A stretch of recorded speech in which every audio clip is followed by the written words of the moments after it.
안녕하세요. 육상 생태계를 주제로 발표를 진행할 이조입니다. 얼마 전 5월 22일이 유엔이 선정한 생물 다양성의 날이라는 걸 알고 계신가요? 생물로부터 받을 수 있는 많은 혜택에도 불구하고 생물 다양성이 줄어들게 되면 인류의 생존과 건강에도 직간접적으로 영향을 줄 수 있습니다. 그런데 친위 외래종은 생물 다양성을 해치게 됩니다. 따라서 저희 조는 육상 생태계를 파괴하는 침입 외래종을 발표 주제로 선정하게 되었습니다. 먼저 사전적인 의미의 외래 생물이란 외국으로부터 인위적 또는 자연적으로 유입되어 그 본래의 원산지 또는 서식지를 벗어나 존재하게 된 생물을 말합니다. 즉, 외국에서 들어온 생물종을 포함하여 원래는 국내의 토착종이나 특정 생태계에서 역사적으로 서식하지 않던 생물종이 자연적인 서식 범위를 벗어나서 스스로 번식 혹은 경쟁력을 가지고 살아가는 생물종을 의미합니다. 2010년 일본 나고야에서 열린 제10차 생물다양성 협약 당사국 총회에서는 향후 10년간 생물 다양성을 보존하기 위해 전 세계가 함께 노력해야 할 20개 목표를 발표하였는데 그중 하나가 침입 외래종 제거였습니다.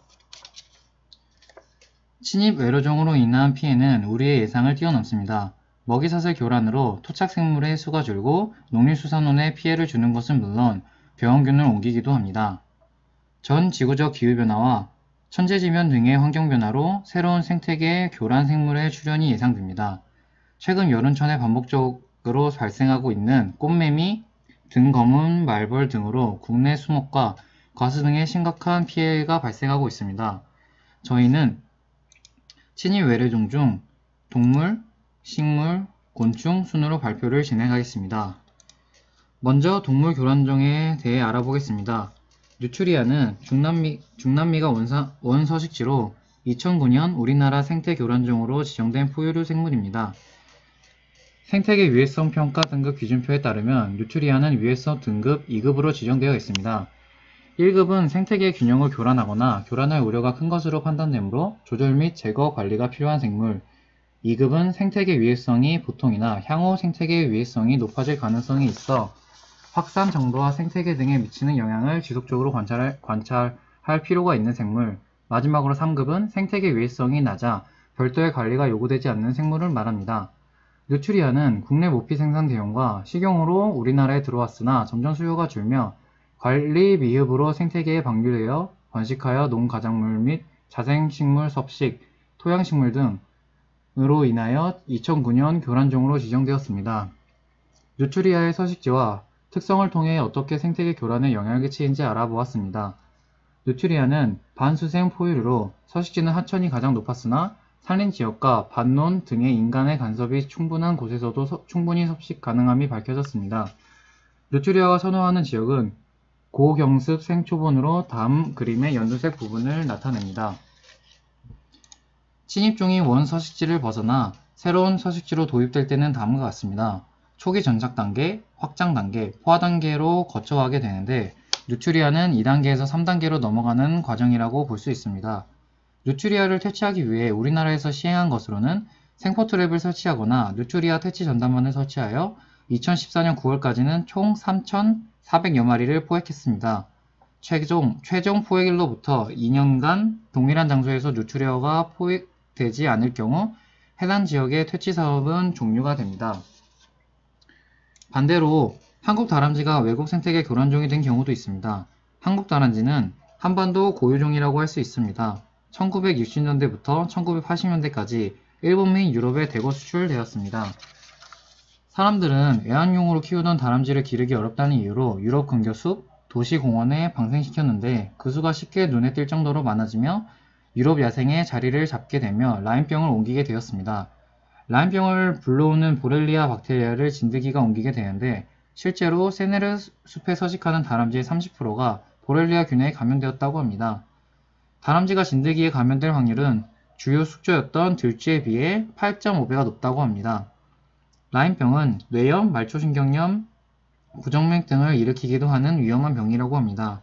현재 유럽연합은 이러한 이유로 EU에서는 가장 공격적인 100대 생물종 목록에도 한국 다람쥐를 지정하였습니다.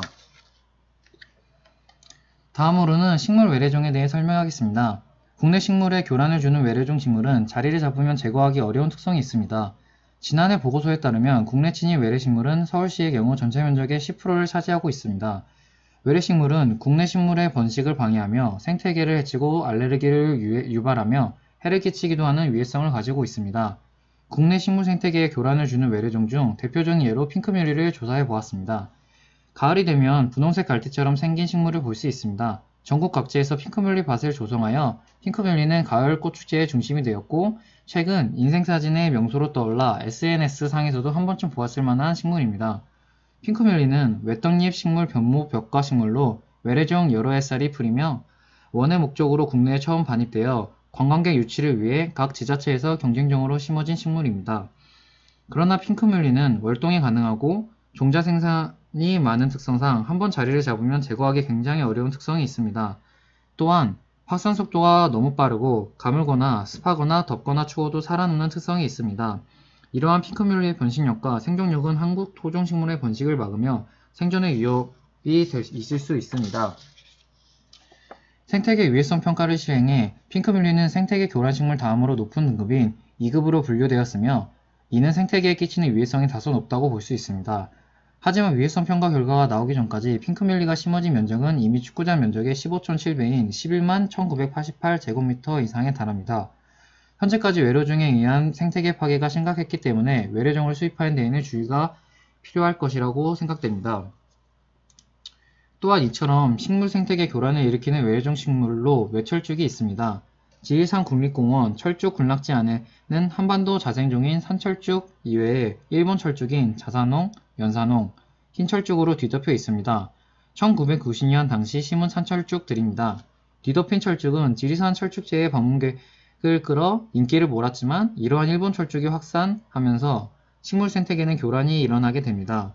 고유의 자생종이 어울려서 살 수 있는 공간을 만들고 보존하는 국립공원에 이미 자리를 잡은 외철쭉으로 인해 산철쭉이나 신갈나무, 버드나무 등 고유 자생종이 번식하고 생존하는 공간이 사라지며 자생종이 이 공간에 들어오기는 점점 어려워집니다.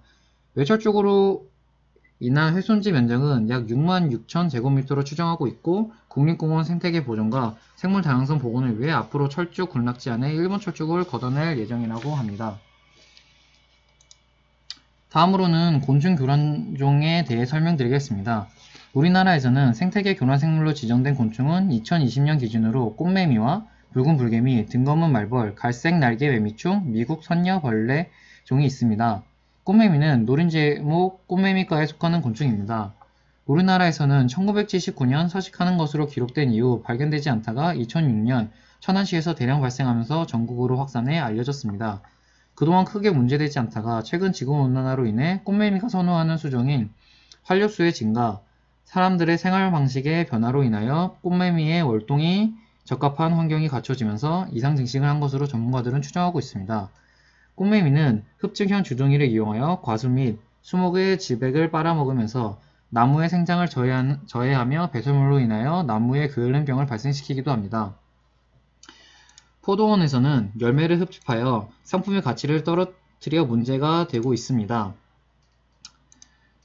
꽃매미에 대한 해결 방안으로는 천적을 이용하는 방법이 있습니다. 그중 대표적으로 꽃매미 벼룩준벌이 있는데 꽃매미 알을 산란 후 꽃매미의 알을 양분삼아 성장하여 먼저 부화하게 되면 꽃매미의 알과 유충을 잡아먹는다고 알려져 있습니다. 크기가 개비만큼 작고 생태계에서 밀도가 낮아 그동안 학계에서도 보고되지 않았던 꽃매미 벼룩준벌이 발견되면서 꽃매미 방제 연구에 전환점이 마련되었습니다. 꽃매미 벼룩준벌은 생태계에 매우 낮은 밀도로 존재하고 있어 인위적으로 대량 증식을 시킨 뒤 이를 과수 농가 등에 나눠져 꽃매미로 인한 농작물 피해를 줄일 계획이고 중국에서는 이미 벼룩준벌이 꽃매미 알덩어리의 많게는 69%까지 기생해 꽃매미 개체수를 감소시키는 중요한 역할을 하는 것으로 알려져 있습니다. 서울에서는 잠자리와 파리매 같은 곤충들이 그리고 박새 등 꽃매미를 먹는 것이 포착되었고 농촌진흥청에서는 꽃매미의 천적이 될 참 노린재를 사육하고 있습니다. 또한 17년도에서 18년 기록적인 한파로 따뜻한 기후에서 살던 꽃매미의 알이 대규모 몰살되었다고 합니다. 그 다음으로 볼 곤충은 붉은 불개미입니다. 남미가 원산지인 붉은 불개미는 세계 자연보호연맹이 지정한 세계 100대 악성 침입종으로 그의 학명을 살펴보면 솔로놉시스 인빅타이고 인빅타는 무적이란 뜻입니다. 그만큼 공격적이고 제거하기 어려우며 적응력이 매우 뛰어나다고 알려져 있습니다. 붉은 물개미는 홍수가 나도 땡목으로 물에 떠다니면서 살 수 있고 가뭄에도 지하수가 있는 곳까지 굴을 뚫어서 살아남을 수 있습니다. 가장 우려되는 점은 마땅한 천적이 없어 생태계가 파괴된다는 것입니다. 전기설비에 침입해 전선을 갉아 산업시설에 피해 주고 관계시설이나 농기계를 훼손하기도 합니다. 잡식성이나 농작물 등 식물을 먹기도 합니다. 이런저런 피해를 더하면 미국에서는 매년 약 60억 달러, 하나로 약 6조 7,400억 원에 이르는 경제적 피해가 발생하고 있습니다. 붉은 물개미의 경우는 여왕개미가 하루에 1000개 이상의 알을 낳을 수 있습니다. 그렇기 때문에 다른 지역으로 날아간다면 그곳에서도 붉은 불개미가 삽시간에 퍼지게 됩니다. 퍼지게 되면 멸종시키는 건 거의 불가능하기 때문에 정부도 여왕개미 찾는 데 총력을 기울이고 있습니다.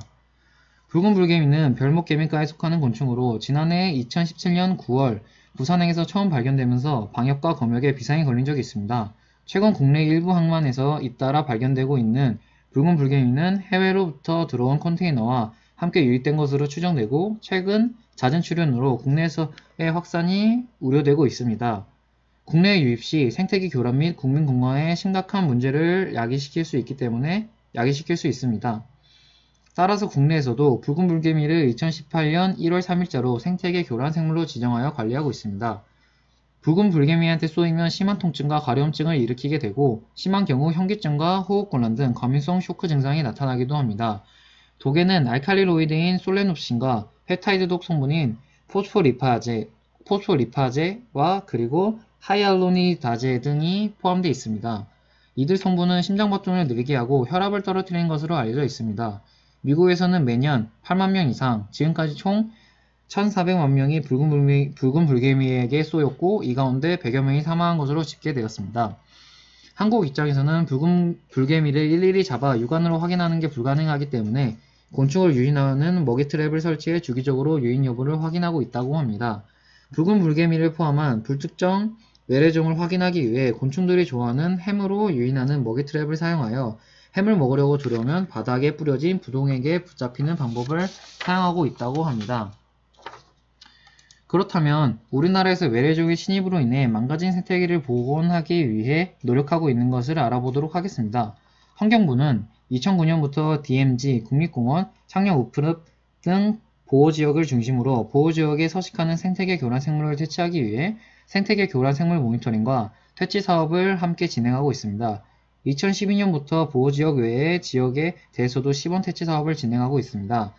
지자체도 지역별 우선 퇴치종을 정하여 퇴치 사업을 진행하고 있고 퇴치 사업에 대한 공감대와 꾸준한 문제제기로 생태계 교란 생물 퇴치 예산이 확보되면서 전국 규모의 퇴치 사업 계획을 세울 수 있게 되었습니다.